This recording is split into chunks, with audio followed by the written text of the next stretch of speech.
안녕하십니까, 레필입니다. 12월 4일 두산 에너빌리티 보도록 하겠습니다. 네, 오늘 영상은 바로 본론으로 들어가겠습니다. 두산 에너빌리티가 2,150원이 하락을 했고요. 10.17% 하락해서 19,000원으로 마무리되었습니다. 어제 갑작스럽게 밤에 정말 깜짝 놀라는 그런 소식이 들려왔고요. 우리나라 대통령이 갑작스럽게 비상계엄을 선언을 하면서 그렇게 혼란 속에 밤을 보냈던 것 같습니다. 그렇게 이제 엄청나게 큰 이벤트가 터지니 오늘 시장도 크게 흔들리는 모습이었고요. 특히 두산 에너빌리티를 비롯한 관련 테마들이 엄청나게 크게 하락을 하였습니다. BHI는 17.85%까지 떨어졌고요. 한전기술도 15.7% 떨어졌고요.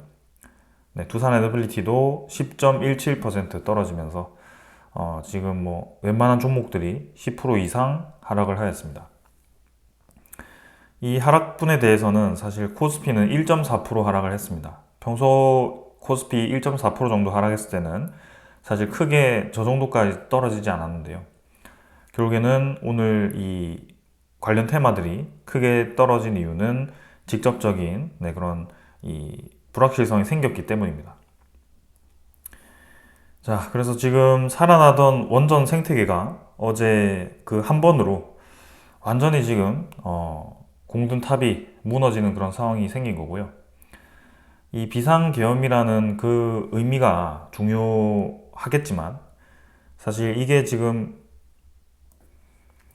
정말 뜬금없이 갑작스럽게 발생했다라는 거, 그리고 그 발생한 그 과정에서의 그런 이 상황들이 또 고스란히 방영이 되었다는 거, 그런 것들이 도저히 지금 납득이 되지 않는 그런 상황이 나왔습니다.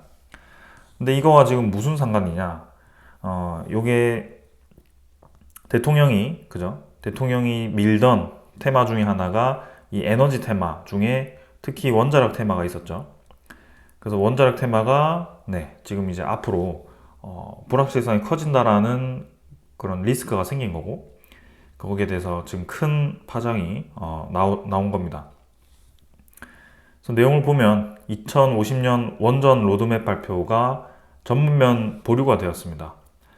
정권 교체에 따라서 흔들리지 않도록 장기적으로 계획을 세우겠다라는 그런 발표가 보류가 된 거고, 신한울 3, 4호기에 대한 건설도 중단될 수 있다는 그런 우려도 있는 거고요.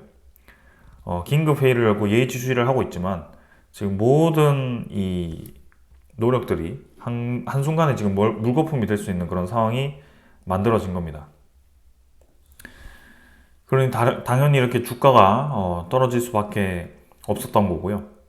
최근에 굉장히 분위기가 좋았거든요. 에너지에 대한 산업이 확장되고 있고, 이제 미국을 중심으로 해서 원자력 발전을 3배로 늘리거나 이제 이 세계에 대한 에너지의 수요가, 그리고 에너지에 대한 특성이 원자력 에너지가 반드시 필요하다라는 그런 필연적인 상황으로 가고 있었습니다. 지금도 그 상황은 동일하거든요. 근데 국내에 대한 그런 시장이 안 그래도 이제 불확실했었는데 그게 정말 이제 한쪽으로 쏠릴 수 있는 그런 아주 좋지 않은 상황이 만들어졌습니다. 이 상황이 빨리 종료가 되고 뭐 하루 만에 반나절 만에 해제가 되어서 넘어가는 듯 하지만 사실 지금 시장에 대한 이 찬물이 확 끼얹어진 거는 굉장히 오래 갈 거라고 저는 생각이 들고요. 두산 에너빌리티 뿐만이 아니라 증시 전체가 하락하기도 했고, 제일 문제는 이 원달러에 대한 환율입니다. 어제 1446원까지 환율이 치솟았었는데요. 그 환율이 1414원까지 다행히 떨어지긴 했지만 지금 이 고점 라인, 계속 우리나라가 외환 당국이 개입해서 방어를 하던 그 지점이 한순간에 저렇게 뚫고 나갔다라는 거, 그리고 한국에 대한 증시가 더 불확실하다, 더 불안하다라는 겁니다. 그동안 제가 계속 강조드렸던 거, 지금 저뿐만이 아니라 모든 이제 경제 관련 전문가들이 지금 상황이 좋지 않다라고 판단을 할 겁니다. 당연히 일반인들이 보더라도 이 환율에 대한 그런 이 고환율이 이렇게 오랫동안 유지된다라는 이 그래프만 보더라도 뭔가 평소와는 많이 다르다, 이상하다라는 것이 느껴지는 상황이었거든요. 근데 그거를 안정시키는 방향으로 가려면 도저히 해서는 안 되는 그런 방향으로 진행이 된 거고, 이 원달러가 앞으로도 계속 높아질 수 있는 그런 빌미를 제공을 한 겁니다. 달러가 가치가 높아지는 그런 대통령이 달러에 대한 가치를 높일 방향으로 트럼프 대통령이 지금 계속 행동을 하고 있는 그런 와중에 미국은 금리를 내릴 생각이 없죠. 사실 크게 없습니다. 그러는 와중에 일본에 대한 금리도 높아질 확률이 굉장히 높아지는 상황입니다. 그럼 이제 우리나라에 대한 원화 가치가 상대적으로 다 내려갈 수밖에 없는 상황인데요. 일본과 달러 대비해서는요. 엔화 대비해서. 그럼 당연히 자본이 유출이 될 수밖에 없습니다. 왜냐? 환율에 대한 손실이 발생하거든요. 큰 투자자들은. 그래서 일찌감치 빠르게 움직일 텐데 거기에 안 그래도 시장이 안정화되어도 빠져나갈 수 있는 자금들이 이제 그냥 나가라고 어제 그런 짓을 벌인 것 같습니다. 지금은 이 원달러가 얼마나 방어될지, 이 미국에 대한 움직임이 어떻게 될지 그런 것들도 우리가 예측할 수 없는 그런 상황이고요. 상당히 어려운 상황으로 지금 벌어진 겁니다. 자, 그래서 두산 에너빌리티 지금 뭐 19,000원이고요. 사실 차트 분석하는 게 지금은 크게 의미가 없어 보입니다. 그래서 잘 이제 고점 부근에서 만들던 라인을 한 방에 뚫고 내려가 버렸고요. 이전에 체코 원전에 대한 그런 웨스팅하우스에 대한 불확실성, 그죠? 웨스팅하우스가 태클을 걸었을 때처럼 주가가 떨어졌습니다. 그때 분위기 좋지 않았을 때 코스피 하락과 함께 쭉 밀렸었고요. 그게 16,000원, 15,000원 수준까지 주가가 밀렸었습니다. 지금도 저는 그런 비슷한 상황이라고 생각이 좀 들고요. 오히려 장기적인 이 측면에서는 웨스팅하우스는 합의에 대한 가능성이 있었지만 지금 이러한 상황은 이 원자력이라는 테마를 밀어주던 정부의 기능이 상당히 사실상 이제 마비가 될 수 있는 그런 상황으로 온 거고, 그 다음 만약에라도 차기 이제 대선이 빨리 다가오게 되었다라고 한다면 더더욱 더 지금 장기적으로 봤을 때 좋지 않은 상황입니다. 혹여라도 야당 출신의 이제 대통령이 당선이 된다라고 했을 때는 우리나라에 지금 이 양대 이 에너지에 대한 정책이 둘 다 이제 치열하게 부딪히는 그런 상황 속에 한쪽이 이제 다시 선택이 된다라고 하면 특히 두산 에너빌리티와 같은 테마는 힘이 빠질 수밖에 없습니다. 그래서 그러한 이 리스크 때문에 오늘 많은 투자자들이 매도를 한 것 같고요. 지금 그러한 상황으로 일이 벌어져 버렸습니다. 그래서 이 거래량을 보시면 2,500만 주로 거래가 되었고 최근 대비해서는 가장 많은 거래량이 하방으로 쏟아졌습니다. 이전과 상당히 유사한 그림이죠. 웨스팅하우스에 대한 합의 불발에 대한 움직임과 상당히 유사한 그런 움직임이었고 제가 느꼈을 때는 웨스팅하우스에 대한 합의 불발보다 지금 더 큰 악재가 생겼다라고 좀 생각이 들어서 상당히 좀 안타깝고 화가 납니다.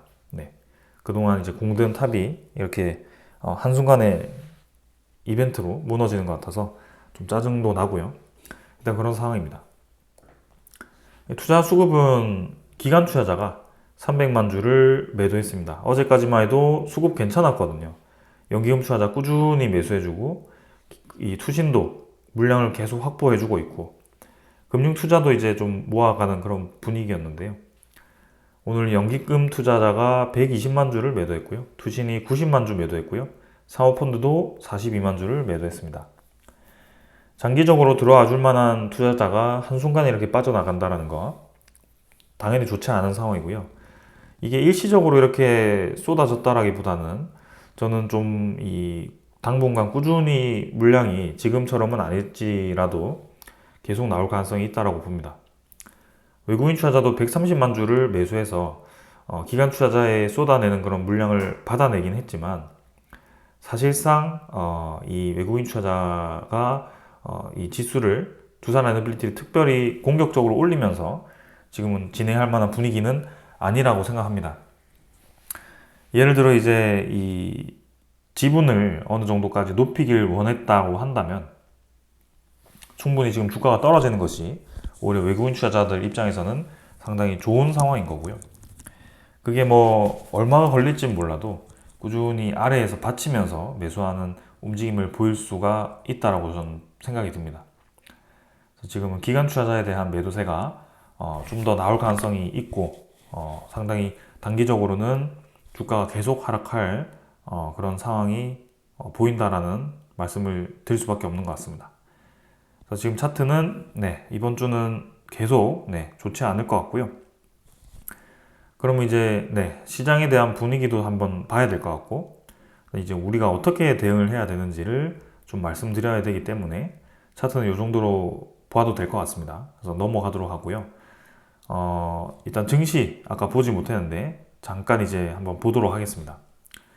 코스피 1.4% 떨어졌고요. 코스닥도 2% 가까이 떨어졌죠. 그래서 오늘 크게 떨어지는 모양이었습니다. 근데 뭐 엄청나게 이제 우리가 계엄령 하면 막 크게 떨어질 것 같았는데 그 정도까지는 아니었거든요. 그래도 당연히 장기적으로 좋지 않습니다. 한국에 대한 불확실성이 커졌기 때문이고 외국인 투자자는 오늘도 빠져나갔습니다. 4천억. 그래서 코스피에서 이탈을 하는 모습이었고요. 투자 수급은 지금 뭐 어제 들어왔던 물량 외국인 투자자 또 빠져나갔고 기관 투자자는 영위음 투자자 매수를 했지만 사실 뭐 별로 지수 방어 차원에서 들어왔지만 별로 영향 없었던 것 같습니다. 코스닥도 677포인트로 2% 가까이 하락을 했고요. 계속 이제 L자로 떨어지면서 추가적인 하락에 대한 리스크가 있는 지역에서 횡보를 하고 있습니다. 그래서 바닥 라인이 충분히 뚫릴 수도 있는 상황이기 때문에 좀 주의를 해야 될 것 같습니다. 수급은 뭐 큰 변화 없었기 때문에 넘어가도 될 것 같고요. 환율이 이제 아까 엄청나게 급등했다는 거 말씀드렸고 해외 증시는 당연히 코스피만 크게 떨어졌죠. 니케이, 상해종합, 다우, 나스닥은 다 보합 수준으로 진행이 되었고 큰 움직임이 없었습니다. 그래서 이 정도로 넘어가도 될 것 같고요. 그 다음은 지수 선물입니다. 선물 지표는 미국 증시 상승 중이고요. 유럽 증시도 같이 상승을 하고 있습니다. 그래서 양증시가 좀 올라가는 분위기고요. 원자재 가격은 국제유가 70달러, 천연가스 3달러 수준으로 어제와 유사하고 천연가스는 고점을 찍고 조금 조정받고 있지만 그래도 높은 수준에 위치를 하고 있습니다. 미국의 채권금리는 4.25%로 좀 내려가던 중에 다시 조금 위로 방향을 틀고 있고요. 이게 시장금리이기도 하기 때문에 이 시장금리라고 하는 것이 결국엔 떨어져야지 미국이 12월에 금리를 떨어뜨릴 수 있습니다. 근데 미국이 12월에 금리를 내리지 않는다고 결정이 난다면 지금 한국 증시 입장에서는 환율이 당연히 올라갈 수밖에 없겠죠. 왜냐하면 저번 달에 며칠 전에 한국은행이 금리를 더 내려버린 상황인데 안 그래도 어려워서 내려놨는데 저 짓거리를 해버리니 참, 이게 어떻게 돼야 되나 그런 골머리가 아플 것 같습니다. 경제학자들도 그런 은행장들도 상당히 어려운 상황이 지금 만들어진 겁니다. 자, 그래서 시장 분위기에서 지금 우리나라가 상당히 지금 위태로운 상황인데 그거를 계속 면밀히 살펴보도록 하겠습니다. 자, 이 정도로 이제 증시 분위기 한번 살펴보았고요. 바로 이제 두산 애너빌리티 공매도 잔고는 유사했고 크게 변화 없었기 때문에 넘어가도 될 것 같고요. 대차 잔고도 지금 오늘은 특별히 움직임은 없었을 것 같습니다. 대차 잔고는 아직 나오지 않았고 지금 이제 종목 상세를 보시면 외국인 투자자가 어제도 70만 주를 매수했고요.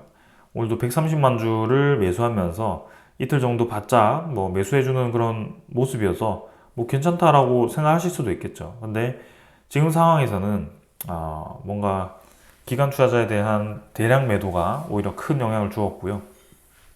이 외국인 투자자에 대한 매수세가 기계적인 매수세였다면 특정 날짜 이후로 매도가 나올 수도 있겠다는 좀 생각도 듭니다. 그래서 그러한 가능성을 좀 생각하고 봐야 될 것 같고요. 일단 이 매수세를 이번 주에 어떻게 이어가는지를 한번 주시를 해보겠습니다. 그래서 계속 이어간다면 그래도 두산 에너빌리티의 저가 매수로 생각하고 들어와 주겠지만, 중간에 이제 매도를 하기 시작한다면 상당히 이제 골치 아픈 그런 상황이 벌어질 수도 있습니다. 그래서 그런 것들 살펴보겠습니다.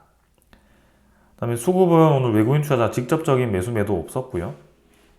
어제는 뭐 맥쿼리에서 매수가 들어왔는데, 일단 뭐 오늘 너무 특별한 날이기 때문에 이 모든 지표가 우리가 분석할 의미가 사실은 없죠. 오늘 특별한 이벤트였기 때문에. 그래서 이날을 기점으로 해서 추세를 좀 만들어 가야 되기 때문에 적어도 한 일주일 정도의 데이터는 필요하지 않겠나라는 생각이고, 좀 더 시간을 두고 지켜봐야 될 것 같습니다. 자, 그래서 네, 이 수급 상황까지는 말씀을 다 드렸고, 이제 네, 종목 소식을 전해드릴 차례인데요. 오늘은 종목 소식보다도 이 두산 에너빌리티에 대한 우리가 대응을 해야 되겠죠. 그래서 오늘 오전에 제가 공지를 드렸습니다. 사실 오늘 많이 내릴 거라고는 예상을 했는데요. 생각보다 이제 장 초반에 크게 하락하지 않는 모습이었습니다. 근데 중간에 조금씩 내려가는 것이 좀 기미가 보였었고요. 특히 코스피에 대한 하락세보다 코스피는 장 초반에 좀 떨어졌다가 반등하는 와중에 원자력 관련 테마들이 쭉쭉 밀리는 모습을 보고 긴급하게 좀 공지를 드렸습니다. 그래서 반대를 지금 하는 신청 기간에 이러한 상황이 벌어진 거고, 반대는 지금 무조건 해야 된다라고 제가 언급을 드렸죠. 그래서 반대를 하는 이유는 분명합니다. 합병에 대한 반대를 하게 되면 12월 12일에 주주총회가 열리게 되고, 그 주주총회 결과에서 합병이 만약에 찬성이 된다. 그죠? 합병이 찬성이 되면 우리에게는 매수 청구권을 행사할 수 있는 권한이 생깁니다. 근데 이 반대를 한 사람들이 모두 매수 청구권이 생기냐? 그렇지 않습니다. 반대를 한 사람이 매수 청구권을 받기 위해서는 7월 11일까지 들고 계셨던 주주들이어야 합니다. 그러니까 한마디로 내가 7월 11일 이전부터 지금까지 들고 와서 반대를 해서 합병이 찬성이 되었다면 매수 청구권을 행사할 수 있구나라고 생각하시면 될 것 같습니다. 그 기간도 한 2주 정도가 되고요. 그때 이제 매수 청구권을 행사하는 방법을 또 한번 상세히 다룰 예정입니다. 그리고 반대를 만약에 이제 합병이 12월 12일에 반대가 되어 버렸다. 너무 이제 주가가 떨어지고 이 합병에 대한 불확실성이 크기 때문에 주주들이 많이 반대를 해버려서 결국에는 이 합병이 무산이 되었다. 그러면 이제 매수 청구권은 자연스럽게 발생하지 않는 거고요. 합병도 자연스럽게 철회가 되는 겁니다. 그래서 지금 매수 청구권을 행사할 수 있도록 우리가 하는 것이고, 무조건 합병에 대한 반대를 신청해야 된다는 게 그 매수 청구권을 위한 것이고, 그러면 지금 이제 매수 청구권이 2890원입니다. 19,000원이기 때문에 벌써 이제 가격이 2,000원 가까이가 차이가 나죠. 그래서 매수 청구권이 있으니까 반대하고 2890원에 우리가 보장이 되어 있으니까 안심해도 되냐? 또 그렇지는 않습니다. 여기 아까 말씀드렸듯이 조건이 있습니다. 매수 청구권을 행사하기 위해서는 합병이 통과를 해야 됩니다. 12월 12일에 우리는 반대를 했지만 합병이 통과가 돼야 됩니다. 첫 번째. 근데 두 번째는 매수 청구권 금액이 7천억인가요? 7천억을 넘지 말아야 됩니다. 그래서 사측에서는 이 7천억을 구해서 이 매수 청구권을 대비하겠다라고는 얘기를 했는데, 지금 현재 이 주가 추이를 봤을 때는 12월 12일까지 주가가 계속 떨어질 가능성이 있다라고 저는 생각이 듭니다. 그래서 그 12일까지 매수 청구권에 대한 이 압박이 상당히 커질 거고, 만약에라도 그 금액이 7천억보다 꽤 많아진다면 합병이 완전히 취소가 될 수도 있습니다. 두산 에너빌리티에서 매수 청구권을 보장하지 않고 합병을 철회하겠다라고 발표를 할 수가 있거든요. 그래서 그 두 가지가 지금 굉장히 복잡한 상황이 되어 버렸습니다. 그래서 우리 입장에서는 매수 청구권으로 빠져나갈 수 있는 조건도 지금은 못 나갈 수 있는 조건이 생길 수도 있다. 합병이 이래저래 철회가 돼버리고 우리는 우리대로 주가가 떨어진 상황이고 좀 그렇게 애매한 상황이 벌어질 수 있는 그런 상황입니다. 근데 일단은 우리가 반대를 해야 되기 때문에 반대를 먼저 해놓고 혹여라도 주가가 지금 계속 이 부정적으로 보인다. 그 합병에 대한 그런 이제 또 좋지 않은 예상이 되고 그리고 이제 조금 부담스러운 상황이 생겼다고 하면 저는 충분히 지금 리스크 관리를 해도 된다라고 생각이 듭니다. 우리가 수익을 좀 아깝긴 하지만 수익이 그거를 더 멀리 보고 대응을 해왔지만 지금 이게 이 단기적으로 해결될 만한 소스가 저는 아니라고 보고 있거든요. 그게 잘못하면 추후에 4년, 5년 동안 정말 애매해지는 상황이 생기는 거기 때문에 지금은 상당히 좀 어려운 고민을 좀 해야 될 시기가 왔다라고 또 생각이 듭니다. 무조건 이제 국내 시장이 좋지 않아서 이 두산에너빌리티가 무너진다?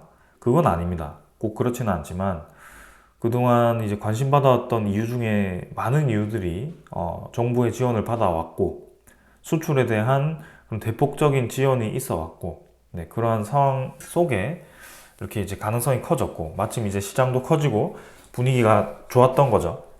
근데 그게 지금 굉장히 애매해졌다라고 생각이 됩니다. 자, 그래서 우리가 기대했던 소스 중에 하나가 결국엔 미국과 한국의 연말에 발표될 수 있는 수출에 대한 합의, 그죠? 수출 협력. 사실 협력이 합의에 가까웠었거든요. 그래서 MOU 체결을 하겠다라고 안덕근 산업부 장관이 공식적으로도 발표를 했었습니다. 근데 그거를 지금 이렇게 만들어 버렸습니다. 대회 일정 모두 취소됐고요. 산업부 장관이 이제 다른 일을 못 하도록 만들어 놨고요. 관련 업계도 지금 불확실성이 커진 상황입니다. 지금 우리나라로 방문 예정이었던 스웨덴 총리도 원자력 관련 얘기를 할 거라고 저는 기대가 되었었는데 그것도 취소가 되었고요. 몇 주 전까지, 그죠? 불과 일주일 전까지만 해도 아마 체코 이 협력단이 와 있었을 거라고 저는 생각이 들거든요. 두산 에너빌리티 공장 방문했었잖아요. 11월 29일에. 근데 어떻게 이 사태를 버릴 생각을 했을까요? 저는 그게 정말 이해가 안 되거든요.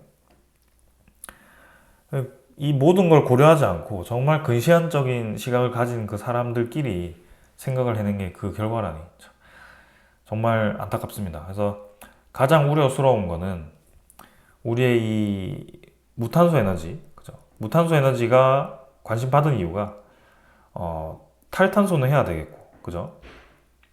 에너지에 대한 경제성이 어느 정도 필요하고, 그리고 이 수요에 대한 감당을 할 수 있는 이 안정적인 에너지가 필요하다. 그죠? 안정성이 필요하다. 그래서 이 세 가지를 고려한 게 무탄소 에너지인데요. 근데 이게 그 하나의 한 사람의 그죠? 실수 단 한 번의 그 이상한 선택으로 이 무탄소도 정말 이 그런 취급을 받을까봐 좀 걱정이 됩니다. 요거는 초당적인 접근이 필요하다라고 저는 생각이 들고 이미 미국에서도 무탄소라는 얘기를 잘 하진 않지만 원자력 발전을 그렇게까지 늘리는 이유는 분명히 있고 그럼 많은 기업들이 투자를 하는 이유는 분명히 있다고 저는 생각이 듭니다. 그래서 뭐 이렇게 된 김에 우리나라의 그 야당도 좀 이제 생각을 바꾸는 계기가 되었으면 하는 바람이고요. 원자력 에너지에 대한 필요성은 분명히 있다라는 것을 인지를 했으면 좋겠습니다. 그리고 이 에너지에 접근을 할 때는 어떤 비율을 가지고 비교를 하는 것도 좋지만 중요하지만 절대적인 비율보다도 지금 우리나라의 이런 어려운 상황에서 가장 필요한 것은 경제성이라는 것을 분명히 좀 생각을 했으면 좋겠습니다. 그래서 신재생에너지에 대한 단가가 우리나라와 해외 다른 국가들을 비교했을 때 영국이라든지 뭐 미국, 뭐 일본 이런 쪽을 다 비교를 해봤을 때 그 단가가 우리나라가 얼마나 비싼지를 한번 다시 깊이 팠으면 좋겠고요. 그 단가를 떨어뜨리기 위한 노력을 하면서 일단 비율을 늘려야 될 것 같고 그게 떨어지지 않는다고 한다면 적절히 단가가 낮은 에너지를 섞어 쓰는 것이 맞다라고 보고 있고, 그게 에너지 믹스다라고 얘기를 하는 거죠. 그래서 그렇게 갔으면 하는 바람입니다. 자, 그런 상황이다. 그리고 이제 어제까지만 하더라도 글로벌 자문사가 뭐 한 큰 이제 자문사들이 2대 1로 그죠? 이렇게 합병을 찬성하고 반대하고 막 조금 더 합병을 찬성하는 분위기로 갔었는데요. 자, 오늘 완전히 달라졌죠, 분위기가. 해외 기관들이 두산 에너빌리티 합병을 잇따라 반대를 하고 있다. 합병에 대한 논리가 부족하다라고 얘기를 또 하게 됩니다. 캐나다 공적 연금이 또 움직이기 시작했고요. 미국 최대 연기금인 캘리포니아 공무원 연금도 지금 두산 에너빌리티에 반대 의견을 냈다라고 합니다. 이 하락에 대한 깊이가 커질수록 반대하는 쪽이 많아질 거라고 저는 생각이 들고요. 이게 합병이 반대가 되어서 무산이 되더라도 지금 두산 에너빌리티의 동력이 상당히 흔들릴 수 있는 아주 좋지 않은 그런 상황이 만들어졌습니다. 그래서 합병이 지금 반대될 가능성이 커졌는데, 오히려 지금 우리 입장에서는 매수 청구권을 행사하기 위해서는 완전히 무산이 되면 또 안 되는 그런 상황이고, 굉장히 머리가 아픈 상황이 되어버렸습니다. 그래서 저것도 계속 합병에 대한 이슈를 체크를 하면서 여러분들께 소식을 전달 드리도록 하겠습니다. 자, 메타가 AI 전력 원전 에너지 개발을 추진한다. 2030년대 초부터 가동한다. 이 빅테크 에너지 기업들이 본격적으로 원전 에너지 개발 추진을 하고 있습니다. 그래서 미국의 AI 기업들이 원전 개발과 구매를 나서고 있다. 이러한 좋은 상황 속에 연말에 그 협력만 제대로 체결을 했다면 얼마나 지금 좋은 상황인가, 그죠?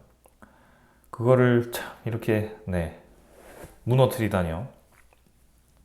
그래서 이게 이 계기로 해서 완전히 180도 바뀌듯이 되기보다는 지금의 이런 상황을 충분히 이해를 하도록 제가 계속 좀 설명을 드리도록 하고요. 분명히 지금은 필요한 상황이다. 협력이 필요한 상황이고 이 기술이 필요한 상황이 되어버렸다라는 것입니다.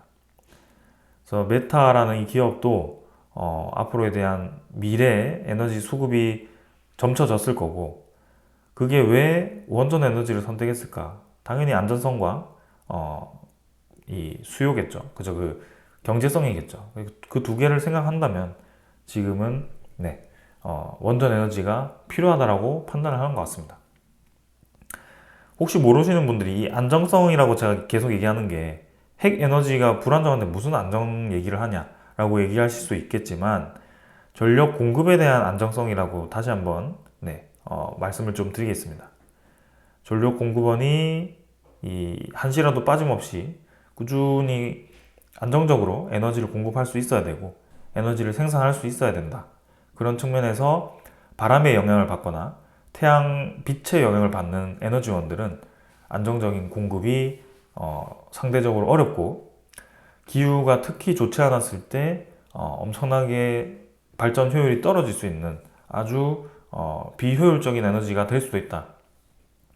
한없이 효율적일 수도 있지만 한없이 비효율적일 수도 있는 에너지이기 때문에 이 안정성을 요구하는 산업에서는 그게 당연히 치명적인 이유가 될 수 있겠죠. 그래서 원래는 석탄 발전소를 안정적인 공급원으로 썼는데요. 그게 지금 사용이 불가능하고 그 대체로 이제 LNG라든지 원전 에너지를 사용을 하는 겁니다. 그래서 지금은 그러한 상황이다. 근데 LNG를 비중을 너무 늘리니 LNG에 대한 가격 변동에 따라서 영향이 너무 크고, 그게 원자력 에너지가 선택이 되었고, 너무나도 완벽한 상황이거든요, 지금. 그게 반박할 수가 없는 상황이 지금 만들어진 겁니다, 이미. 그래서 그거를 논리적으로 설명을 해야 되는 그런 상황이었는데요.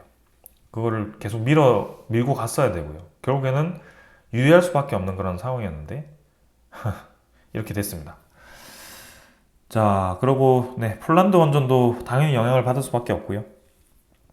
지금 퐁투누프 원전의 타당성 조사를 지금 이제 하냐 마냐 그런 얘기를 하는 와중에 폴란드가 두 번째 원전 계약자를 또 이렇게 찾고 있습니다.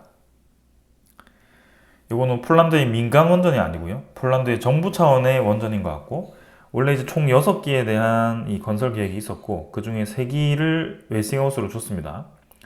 그래서 그 나머지 3기를 이제 누구에게 줄 거냐라는 것인데, 또 웨스팅하우스를 줄 가능성도 있고요. 지금 한수원이 상당히 이제 유럽에서 인기가 많습니다. 근데 국가적인 이 불확실성이 큰 상황이라면 누가 선택을 할까요? 네. 아무리 가격이 싸고 하더라도 장기적으로 또 이 뭐 감 원전이 탈 원전이 또 추진이 되어서 공급원이 또 이상해지고, 네.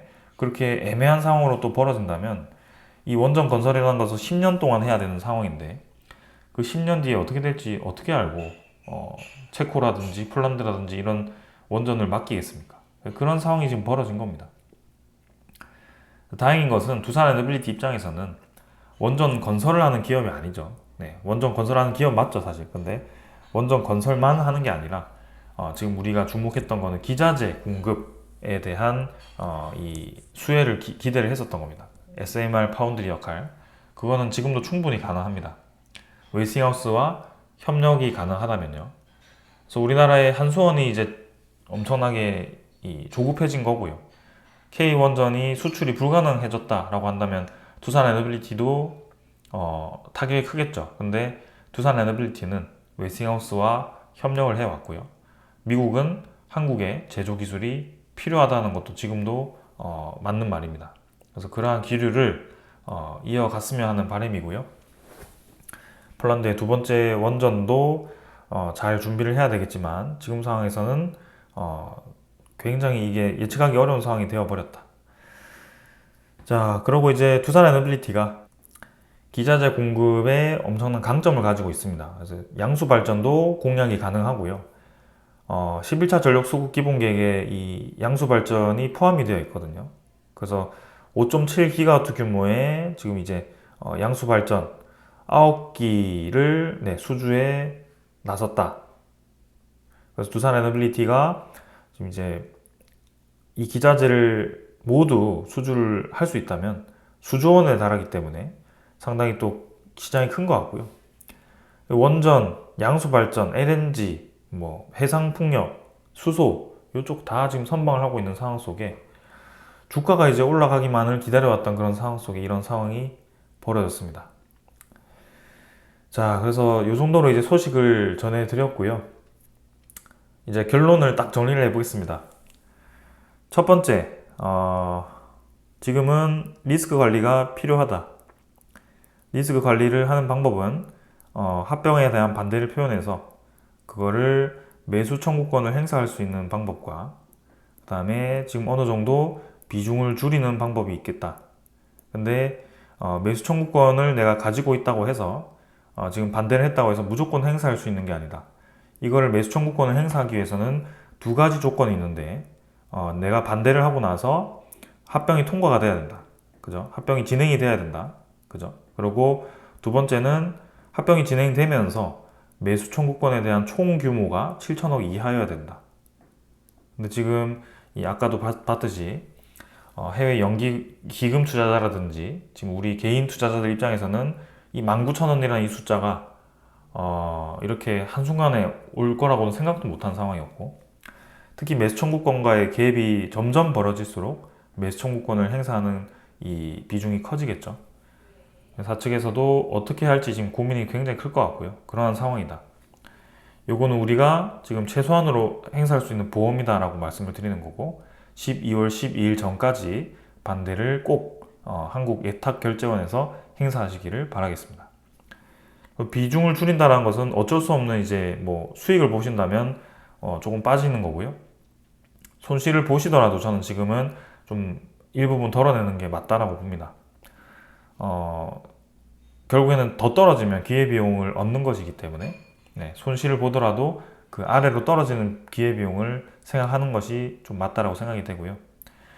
지금 무작정 장기를 보고 가려고 했지만 그 장기에 굉장히 큰 커다란 돌이 지금 박혀버린 상황입니다. 그 돌을 치워야 되는데 그게 어떻게 치워질지 저도 지금 예상이 불가능한 상황이고요. 그런 것들을 좀 보겠습니다. 그래서 그 돌이라고 제가 표현을 했는데 그게 어떤 것들이 있냐 지금 무슨 짓을 했느냐? 첫 번째는 아까 말씀드린 2050 장기 원전 로드맵이 보류가 됐습니다. 원전 로드맵이 보류되었고 지금 이제 시끄러운데 조용해지면 되는 거 아니냐? 근데 이게 조용해질 것 같지가 않습니다. 지금 진짜 잘못하면 대선을 다시 한번 해야 되는 상황이 생길 수도 있을 것 같고요. 만약에 다시 하게 된다면 저는 상당히 지금 어려울 거라고 생각이 됩니다. 그래서 장기 원전 로드맵은 지금 그쪽 분위기에서는, 야당 분위기에서는 전혀 수용하지 않을 거기 때문에 많이 어려울 것 같다는 거. 두 번째는 11차 전력수급 개본 계획이 지금은 완전히 또 보고가 되지 못하고 밀리면서 또 일본과 똑같은 상황이죠. 혹시나 그런 상황이 생기면 완전히 180도 바뀌어야 된다. 진짜 신재생에너지 40%까지 늘리자고 바꿀 수도 있습니다. 원전 완전히 없애버리고 그런 상황이라는 거.